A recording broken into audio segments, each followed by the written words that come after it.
So we talked about the MERS-SARS association. That is not a coincidence. It's a strong association by locality and temporal, and it's all more strange or exceptional, and all more associated because SARS and MERS, their pathogen, their viruses, come from different animals, from different places. So the question rose, is the herd R1 and O on the outlook for coronavirus in general?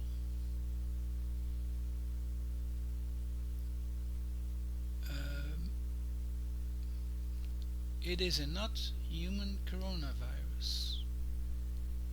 It is a respiratory virus that spreads easily between species, individuals of any species, not only human and not only the animals where it originated.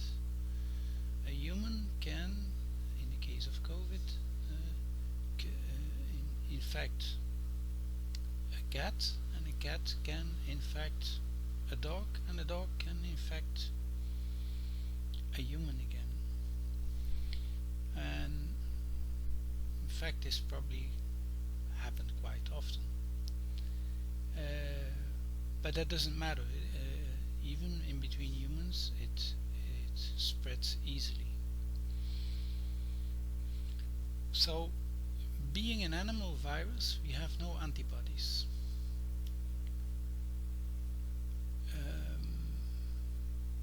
I make the same reasoning the other way around. If it were a virus being of different animals, being on the outlook for certain herd of humans, because they affected the same herds, they affected R1 and O. For this to be the case, the probability is about 0. It's just not possible. Different animals, different places, looking for affecting, supposing it's the virus trying to infect, affecting the same herd. I think you remember what I mean with the same herd. Same herd, same herd as this is Zoom, same herd. This is COVID, same herd, and so on. It's the same herd. So it's the herd that seems to be on the outlook for coronavirus.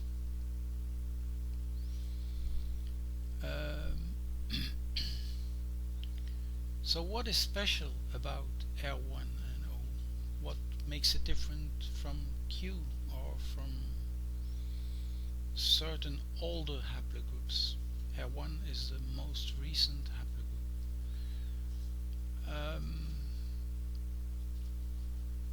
They took over the world 4,000 years ago, and they are not older than 19,000 years.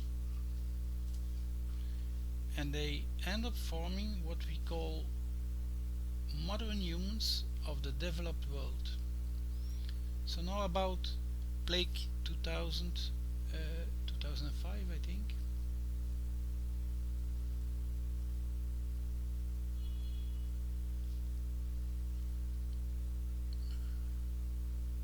I'm not sure if yes, here it is. So source is World Health Organization. Affect less countries, but the countries that have an animal vector for plague, because plague is not a virus, it is not so transmittable as coronavirus. At least as long as it's not the pneumonic plague, because that's a stage it can reach if it's not, well, let's say, prevented, cut off. So,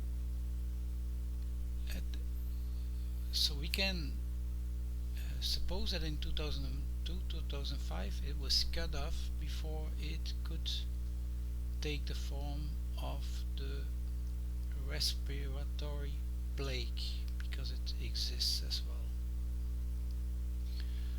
And since it couldn't take that form, it could not reach Europe, because Europe doesn't have a vector. In this case it came from a vector, because there's one or more vectors in the United States. The same for Ecuador, Peru. They both have tropical forests, by the way. Same for Congo, same for these countries, the same for Madagascar. This is also subtropical regions, quite humid and with forests and with vectors. So since the plague, since it's chased down, just the way it's chased down SARS and MERS all the time, it couldn't develop the respiratory phase.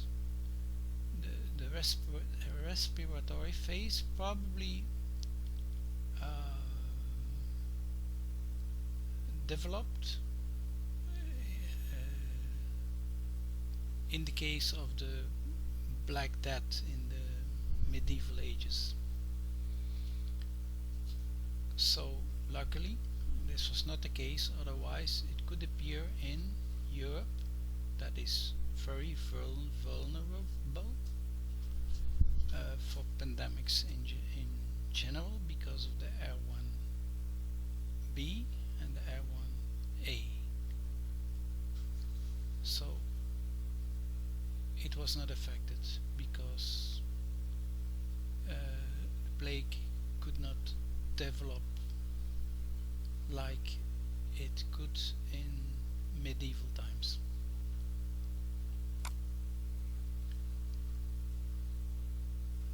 Again, the countries affected by the plague are rather well associated, except for certain countries that simply don't have the vector that is needed in the case of the plague, being not a respiratory virus. Knowing that the plague today is endemic and appearing roughly each year in certain of these countries like Madagascar and Central African Republic, what was Congo before, that should make us more aware of the importance of avoiding antibiotic resistance at all costs, because that's the only thing after chasing it down, after us chasing it down, is the only thing that brings it to an end. And while it's only a number of cases in these countries, if we would not have working antibiotics, it would take over the world much more quickly and much more completely than in medieval times. That's my my opinion. That's not said by World Health Organization or any other organization. They speak about catastrophic things, but they never say what I just said. So I need to tell you that associations that I show you and that they don't show you tell me otherwise. So degeneration means vulnerabilities and associations. Degeneration makes us more vulnerable for viral infections and pandemics and all that is associated with them. It leads to, amongst others, to neurodegeneration, mental dysfunction. You could think about dementia, Alzheimer and autism. But I don't go in more depth right now.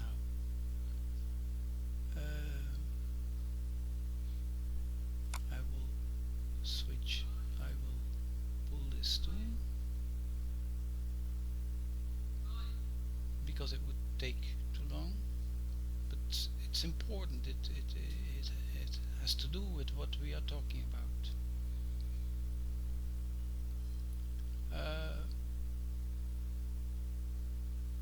In the medieval Black Death, it was typical that in medieval, when Black Death appeared, that they started with intense agriculture, but also a period of limited diet, and that's my deduction, more insulin resistance.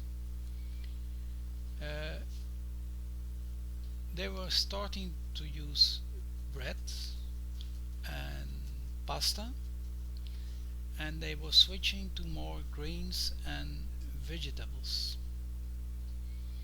So that's all carbohydrates. Carbohydrates result in glucose, and glucose can cause insulin resistance, especially when there is no periods of fasting. So I rather claim that it's not a scientific claim like the associations we were talking about, but I still claim it could be that less fasting, because we have bread now, we can eat all day, we don't have to hunt and cook it, we have bread and we can eat all day.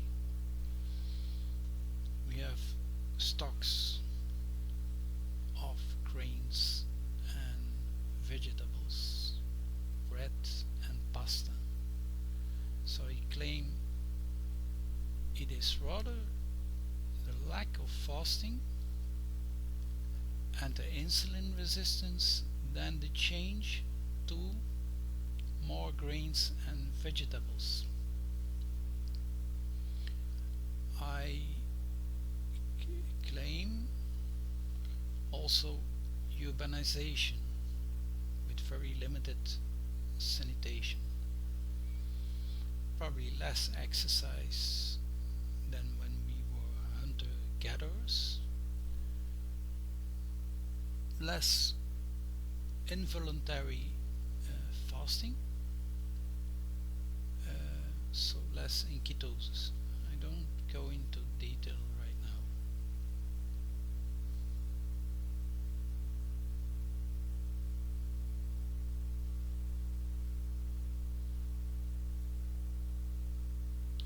There are studies that look for the association between insulin resistance and increased risk of mortality and cardiovascular diseases, diabetes, which is or is associated with degeneration. So there's an index that is rather simple, and so you have this study that is done in many of the countries that are vulnerable for coronavirus and for degenerative diseases. So now we come to conclusions. A herd, especially in urbanized environment, developed society or culture, a herd which is composed of individuals together in a relatively close environment, can kind of decide to undergo a viral infection? Question marks. That is my hypothesis. You probably won't find it easily from other sources. So that's my conclusion.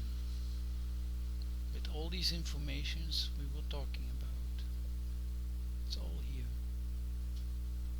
I run over it quickly.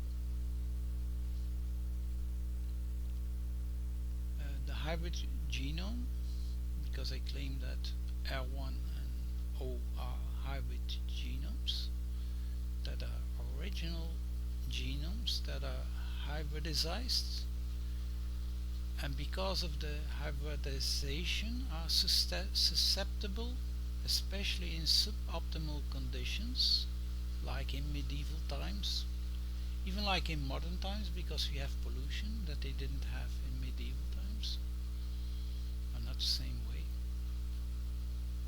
So I think this was the part that I wanted to talk about. So thanks a lot for watching.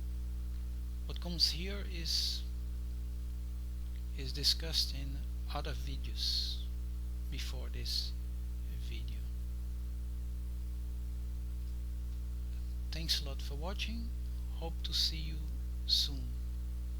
And ending with this nicer picture that was used when Pablo Svante won the Nobel Prize regarding Neanderthal, because he was able to study ancient DNA of, amongst others, Neanderthal.